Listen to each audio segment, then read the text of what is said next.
Salam, selamat pagi, salam sejahtera untuk kita semua. Perkenalkan, nama lengkap saya Sofia Yafni Suryanti, kelas A semester 3 jurusan Sosiologi. Ini adalah tugas video ujian akhir semester mata kuliah metode penelitian sosial.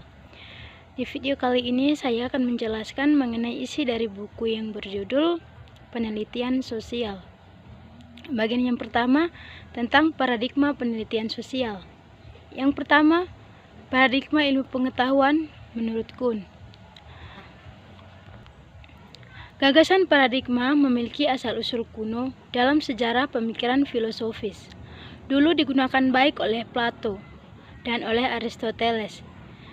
Di ilmu sosial pengetahuan, penggunaannya telah meningkat dan menyatu dengan banyak arti dan berbeda. Ini berkisar dari sinonim untuk teori hingga bagian internal dari sebuah teori. Dari sebuah sistem gagasan yang bersifat pra-ilmiah untuk sekolah pemikiran dari teladan prosedur penelitian yang setara mode. Tampaknya berguna untuk sentramulas makna yang diberikan untuk konsep paradigma oleh sarjana pada tahun 1960-an membuatnya menjadi perhatian filsuf dan sosiolog sains. Pergeseran dari perspektif teoritis yang lain begitu menyebar dan memiliki radiasi konsekuensi untuk disiplin yang bersangkutan, bahwa Kuhn tidak segan-segan menggunakan istilah tersebut sebagai revolusi ilmiah. Apa yang berubah dalam file yang diberikan disiplin setelah salah satu revolusi ini menghasilkan pergeseran masalah tersedia untuk penelitian ilmiah dan di standar yang digunakan profesi untuk menambang apa yang seharusnya dihitung sebagai yang dapat diterima masalah atau sebagai solusi masalah yang sah. Reorientasi dalam disiplin terjadi yang terdiri dari perpindahan dari jaringan konseptual yang dilalui para ilmuwan melihat dunia. Ini konseptual jaringan adalah apa yang disebut Kuhn sebagai paradigma, dan ini adalah aspek teorinya daripada analisisnya tentang proses perkembangan dalam sains. Yang menarik minat kita di sini, tanpa paradigma, ilmu tidak memiliki orientasi dan kriteria pilihan. Semua masalah, semua metode, semua teknik sama-sama legal, pasangan legal. Sebaliknya, paradigma tersebut merupakan sebuah panduan. Paradigma ingat, Kuhn berikan ilmuwan tidak hanya dengan peta, tetapi juga dengan beberapa petunjuk penting untuk pembuatan peta. Dalam mempelajari paradigma, ilmuwan dalam memperoleh teori, metode, dan standar bersama-sama, biasanya dalam campuran yang tak terpisahkan. Apa yang dimaksud Thomas Kuhn dengan paradigma? Maksudnya, teoritis perspektif, yaitu diterima oleh komunitas ilmuwan dari suatu disiplin ilmu tertentu. Kemudian yang kedua, didirikan di atas akuisisi disiplin tersebut sebelumnya. Kemudian yang mengarahkan penelitian melalui spesifikasi dan pilihan apa yang dipelajari. Kemudian yang keempat, perumusan hipotesis untuk menjelaskan fenomena yang diamati. Kemudian yang kelima, identifikasi teknik penelitian empiris yang paling cocok. Kemudian yang kedua, 3 pertanyaan dasar. Yang pertama, pertanyaan ontologis. Pertanyaan ini dari apa yang menyangkut sifat dan bentuk realitas sosial. Ia menanyakan apakah dunia sosial, fenomena adalah dunia yang nyata dan objektif, diberkahi dengan keberadaan otonom di luar memihak pikiran manusia dan independen dari interpretasi yang diberikan oleh subjek. Oleh karena itu, apakah fenomena sosial itu hal-hal dalam hak mereka sendiri atau representasi hal-hal? Masalahnya terkait dengan lebih banyak pertanyaan filosofis umum tentang eksis hal-hal dan dunia luar. Memang adanya ide dalam pikiran tidak memberitahu kami apapun tentang keberadaan objek dalam kenyataan, seperti lukisan unikron tidak membuktikan keberadaan unikron. Kemudian yang kedua, pertanyaan epistemologis. Ini adalah pertanyaan tentang hubungan antara siapa dan apa dan hasil dari hubungan ini. Ini berkaitan dengan kemampuan untuk mengetahui realitas sosial dan di atas segalanya, berfokus pada hubungan antara pengamat dan realitas diamati. Jelas jawaban untuk pertanyaan tergantung pada jawaban sebelumnya, pertanyaan ontologis kami. Jika dunia sosial dan dalam dirinya sendiri terlepas dari tindakan manusia, aspirasi untuk mencapainya dan memahaminya dengan cara yang terpisah dan objektif, tanpa takut mengubahnya selama proses kognitif akan sah. Kemudian yang ketiga, pertanyaan metodologis. Ini adalah pertanyaan tentang bagaimana realitas sosial bisa terjadi. Oleh karena itu, menyangkut teknik instrumen proses kognitif, di sini juga jawabannya sangat bergantung pada jawaban atas pertanyaan sebelumnya. Sebuah visi realitas sosial sebagai objek eksternal yang bukan dipengaruhi oleh prosedur penelitian kognitif. Masalah ilmuwan akan menerima manipulatif teknik, misalnya eksperimen atau kontrol variabel dan lain-lain. Lebih mudah daripada perspektif yang menggarisbawahi adanya interproses aktif antara cendekia dan objek yang dipelajari. Oleh karena itu, ketiga pertanyaan tersebut antar terkait hubungan hanya karena jawaban masing-masing sangat dipengaruhi oleh jawaban atas dua lainnya, tetapi juga karena terkadang sulit untuk membedakan batasan di antara mereka, atau meskipun untuk tujuan kami, eksposisi kami akan mencoba melakukannya. Kemudian, positivisme. Positivisme pada dasarnya induktif, di mana induksi berarti bergerak dari yang khusus ke umum.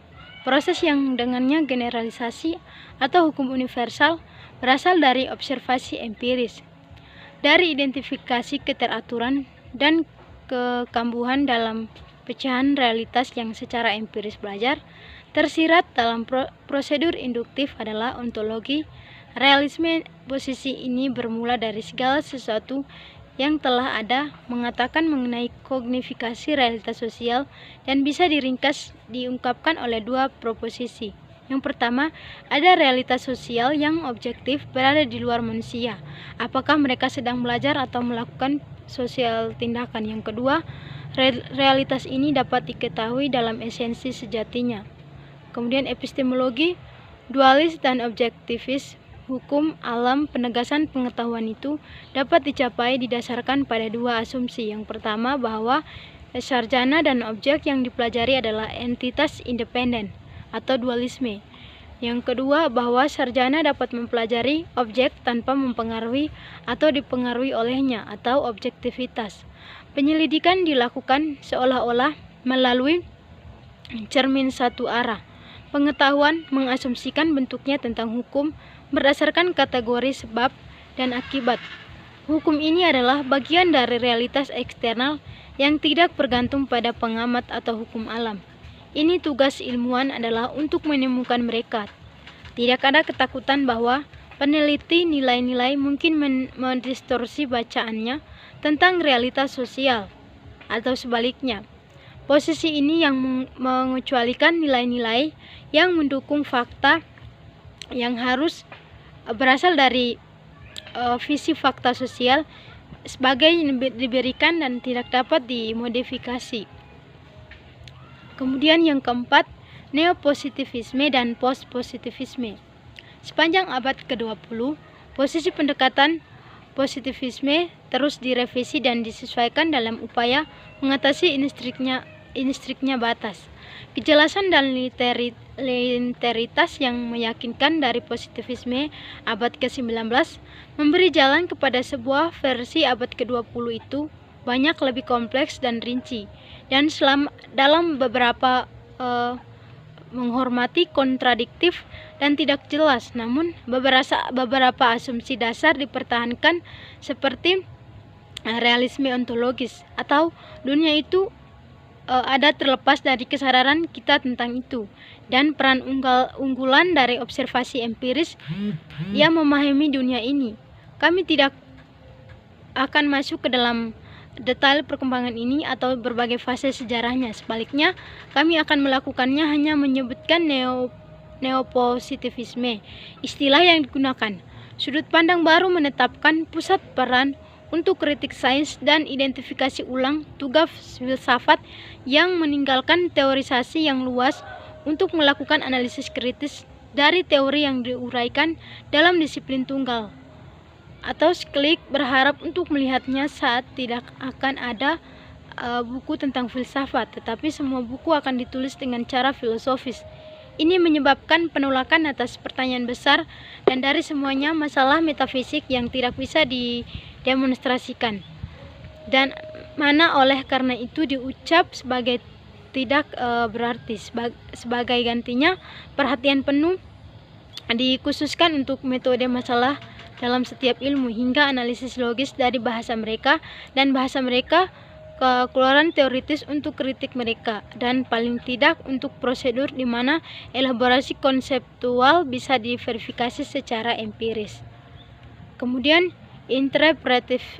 interpretivisme, sebuah elemen yang diperkenalkan ke dalam metodologi ilmiah dengan evolusi positivisme ini adalah konsep pemalsuan yang dulu diambil sebagai kriteria untuk nilai empiris, teori atau hipotesis teoritis. Ini menyatakan bahwa sebuah teori tidak bisa menjadi positif dikonfirmasi oleh data, dan validation hanya dapat terjadi di negatif melalui non-confutation teori oleh data. Artinya dengan mendemonstrasikannya, data tidak bertentangan dengan hipotesis, dan oleh karena itu teori dan datanya adalah hanya compatible. Bukti positif adalah impossible karena data yang sama dapat compatible dengan hipotesis teoritis lainnya. Meskipun demikian, harus dikatakan bahwa ini proses menjauh dari aslinya ortodoksi positivis. Pertama melalui nepositivisme dan kemudian positivisme, tidak berarti bahwa sangat empiris ditinggalkan. Positivisme modern ketika menyatakan bahwa hukum baik alam maupun sosial bersifat probabilistik dan terbuka untuk revisi. Ketika itu menegaskan sifat alami dari pengetahuan ilmiah, dan dalam akhir pengkondisian teoritis pengamat itu sendiri telah datang jauh dari interpretasi dari hukum deterministik dari positivisme asli. Itu telah kehilangan tetapi tidak menyangkal empirisnya. Positivisme baru mengubah peranggapan awal dan tujuan penelitian sosial, tetapi pendekatan empiris meskipun banyak diubah dan ditafsirkan ulang masih menggunakan observasi asli bahasa yang didirikan di sudut batu operasionalisasi, kuantifikasi, dan generalisasi. Dan karena kita sedang berurusan dengan teknik penelitian, disinilah titik itu menarik minat kami di sini. Prosedur operasional, cara mengumpulkan data, pengukuran operasi, dan analisis statik tidak berubah secara fundamental. Baik, sekian saja pemaparan isi dari buku yang saya jelaskan dalam video ini. Mohon maaf jika terdapat banyak kekurangan. Sekian dan terima kasih.